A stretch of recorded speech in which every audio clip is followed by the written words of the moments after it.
Namaste. Welcome to our 33rd talk on the Bhagavad Gita. We should back up one verse. The 21st verse of the 6th chapter, speaking about the person who's really steady in their practice and they really keep it up for a sufficient amount of time. He knows that endless joy, which is apprehended by the buddhi beyond the senses, and established in that, he does not deviate from the truth, or since it's such the real. Okay. Having attained this, he regards no other gain better than that.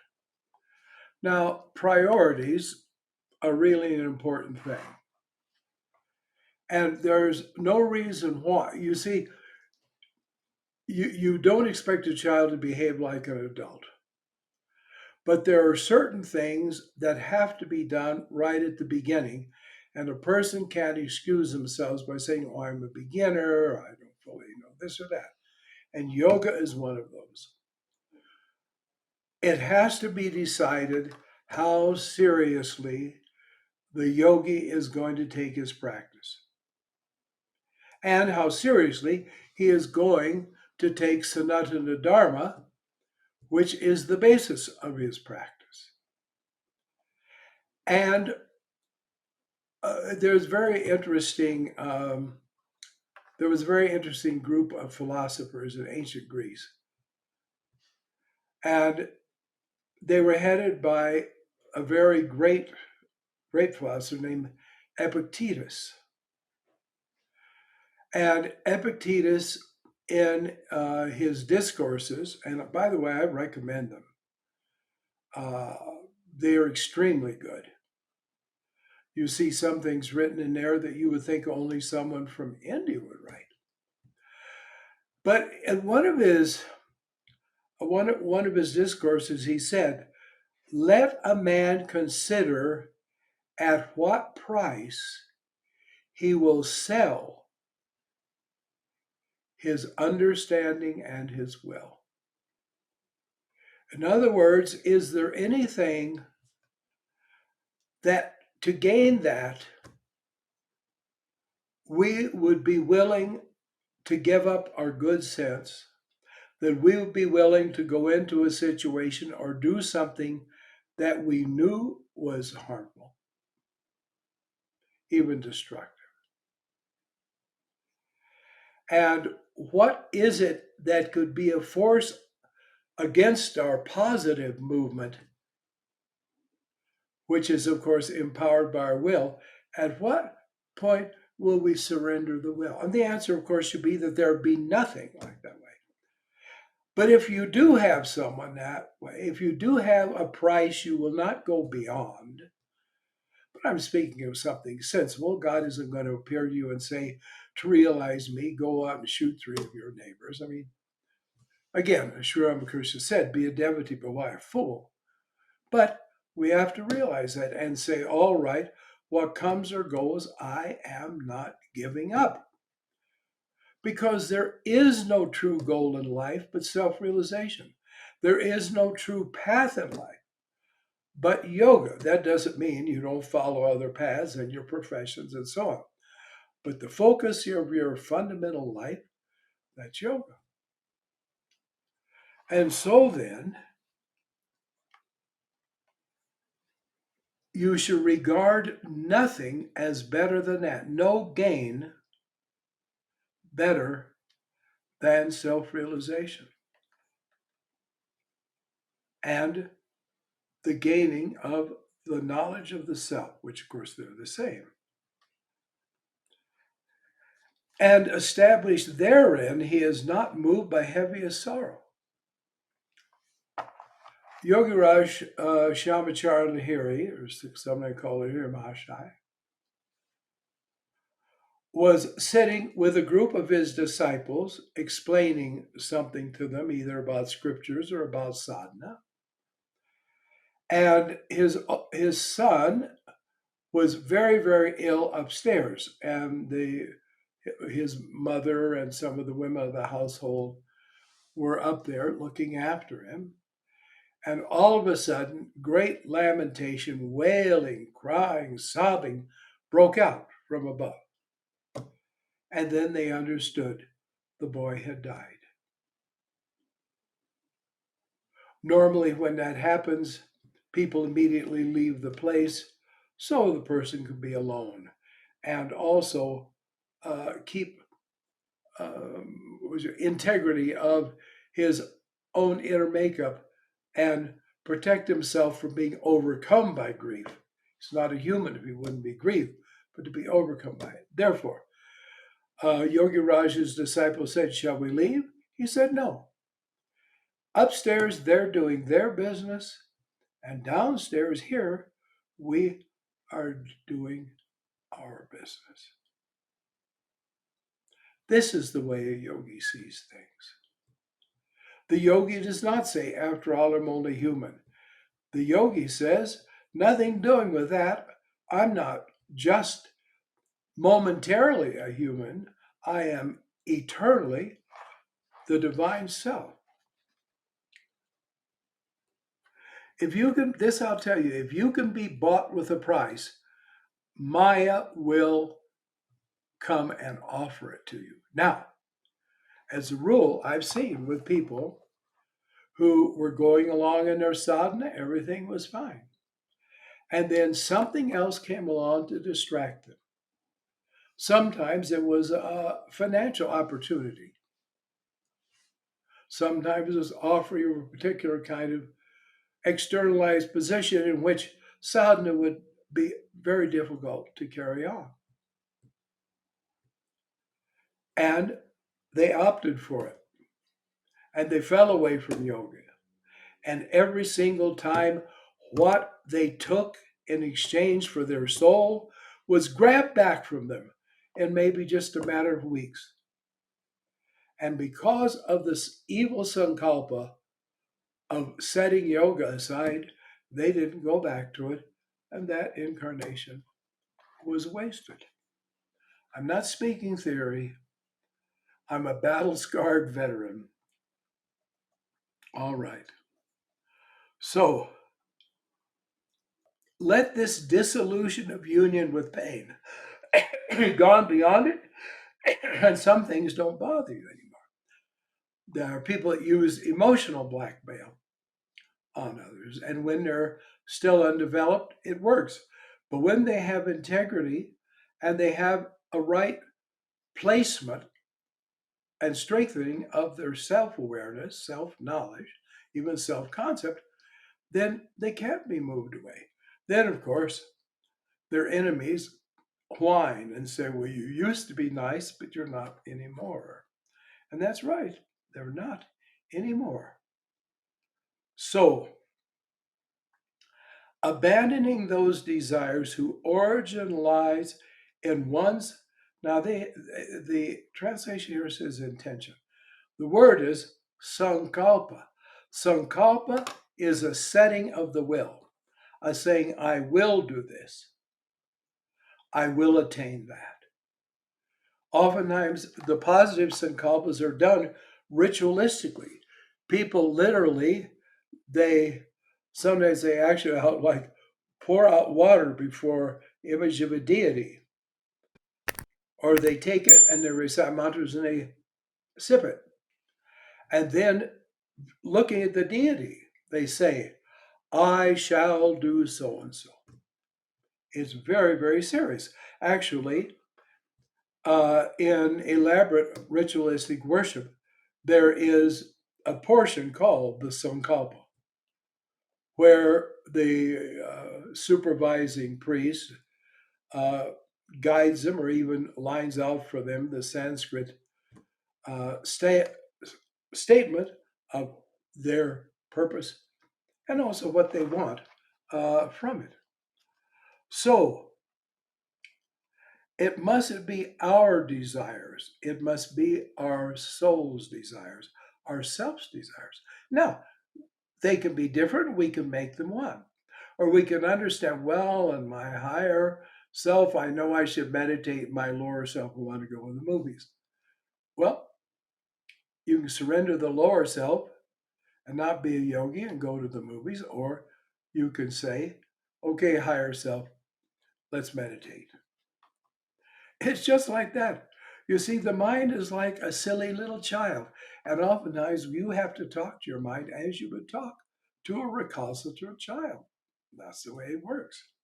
So, abandoning those desires whose origins lie in one sankalpa, all of them without exception, not, well, I had about eight of them and I turned down six of them, but I gave in to two of them.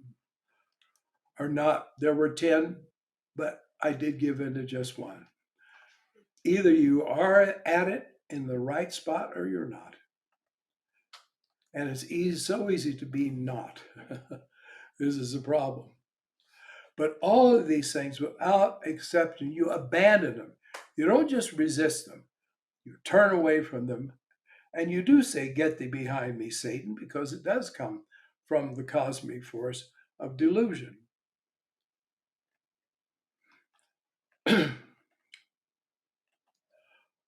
Also, completely restraining the many senses by the mind.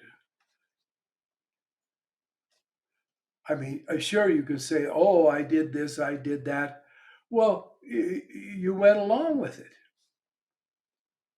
One time I was in New York City walking with people that were supposed to be yogis. Two of them were a married couple. So we're walking down, I don't know what street, but we came on the side of the street where we're to what I would call a dive. That may be old, uh, outdated English. A dive is a den of iniquity, or a dive is just kind of a trash hole where people go to drink and get drunk, or they go out, as a Kentuckian say, drinking and dancing. And this place had, as was common, would say, go-go girls. Ooh, up on the bar, go-go girls, made with hardly any clothes on, doing their little dance. So we we all walked by. And when we got beyond it, my friend, the wife of the couple, said, you ought to all be ashamed of yourself. Every one of you turned and you looked and you kept looking until you'd walked beyond the door. And Swami Nirmalananda was the only one who didn't. That didn't mean I was good. That just meant they were, let's say, naughty, not bad. But if you can't control just where you look and what you listen to, how are you going to control when that negativity comes up in the depths of your own heart? You won't. All right, therefore, with the buddhi firmly controlled and with the mind fixed on itself, he should gain quietude by degrees. It's step by step. You don't get there immediately. That's perfectly all right. Unless you don't get there as quickly as you should because you're lazy and you slough off. Let him not think of any extraneous thing, whatever. By practice, you can learn how to put it out of your mind. Whenever the unsteady mind, moving here and there, wanders off, he should subdue it and hold it back and direct it to the self's control. There's not some big, quickly let him recite a bunch of 10-line slokas, Sanskrit mantras, you see, or let him, all right, just, well, for a while, let him, no, no. When it wanders, you just say, all right, back to square one, and you put it back to square one. You know? After all, it's your mind, and you didn't wander without your will. I can guarantee that, even if it was so subliminal it was trying to fool you, but it was your will. So by your will, you just bring it back, and as many times as you need to do it, you do it. Like when you don't know how to do a certain action, or you don't have a skill at something. Well, you do it until you have the skill. That's the way it is with spiritual life. You just do it and do it until it becomes truly, no, not just second nature, it becomes primary nature. And put it under the self's control, not anybody else's.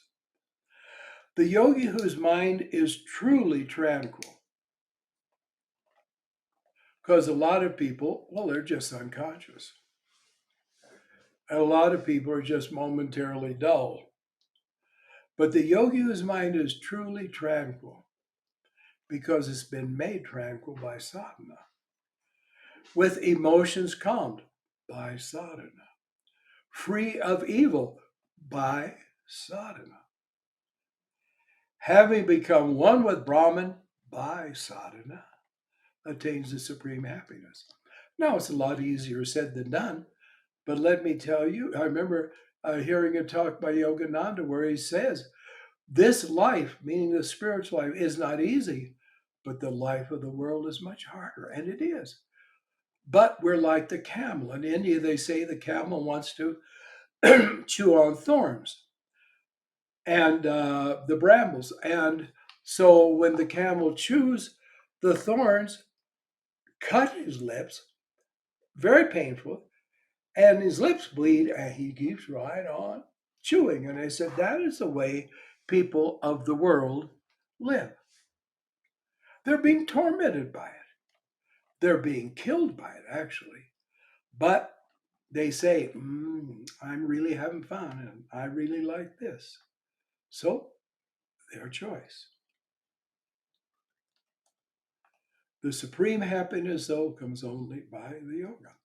Thus, constantly engaging himself in the practice of yoga, it's either all the time or no the time. Now, that doesn't mean when you forget to do the japa, you think, oh, well, after all, then I might as well quit. Well, if that's your desire, quit. But if you're a human being, or at least awakening into being a human being, which is also to be a self-realized being, keep then holding on to it. What a wonderful thing. I want to read that 28th verse. Thus, constantly engaging himself in the practice of yoga, that yogi, freed from evil, easily touching Brahman, attains boundless happiness. I mean, is it difficult for me to touch my nose? Well, when you are aware of your breath, and as you inhale, you mentally intone so, and as you exhale, you mentally intone hum, you are with Brahman and in the state of Brahman at that very time, but only to a tiny degree and to a tiny degree of awareness. But it's just as real. A lot of people wonder, well, what's going to happen next?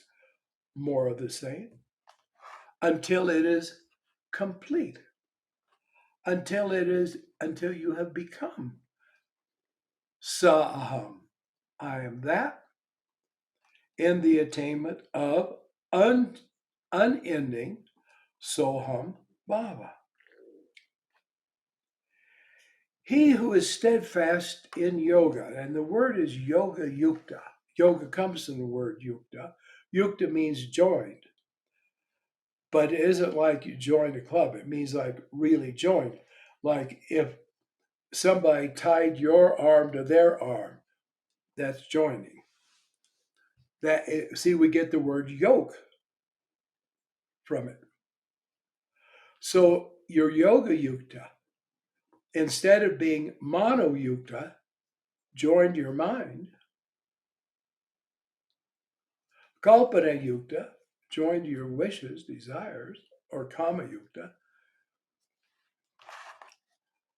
Then you are to be yoga yukta, one with your yoga practice. Your yoga practice should become an integrated and essential part of your daily life, from waking up in the morning to going to sleep at night. Joined to, tied to, bound to, if you want to use it that way. You don't give it up, because to give it up is death. In the Bible, it says the wages of sin is death. The word amartino means failing, falling short of the goal. It doesn't mean doing evil. It doesn't even mean that. Of course, evil is included in that. The idea being you're divine. So if you do anything undivine, it's a sin. And whatever you do to maintain your life is not a sin, even though it may be material. But if you don't guard against what harms the soul, it's a sin. So you have loosed the bonds, run away, or else fall away. And then that's what it is to be a sinner. But if you are yoga yukta at all times, he sees the self present in all beings and all beings present as self, which means that he understands that everything he sees is in a sense of the spirit, and it can't overwhelm him because he has a perspective on it. You see, people want something because they think either I'm not that and I want to be that, or I don't have that and I want to have that. But the person who's a real yogi sees everything is that which he is striving forward to awaken into. It's very, very important to keep these perspectives. He who sees me everywhere and sees all things in me, I am not lost to him, and he is not lost to me. Now, my friend Elwood Decker, who had the good fortune to meet Yoganandaji even in the 1920s, he told me a very interesting thing, and now I see that we are getting to be about 3 minutes over our time. So I will write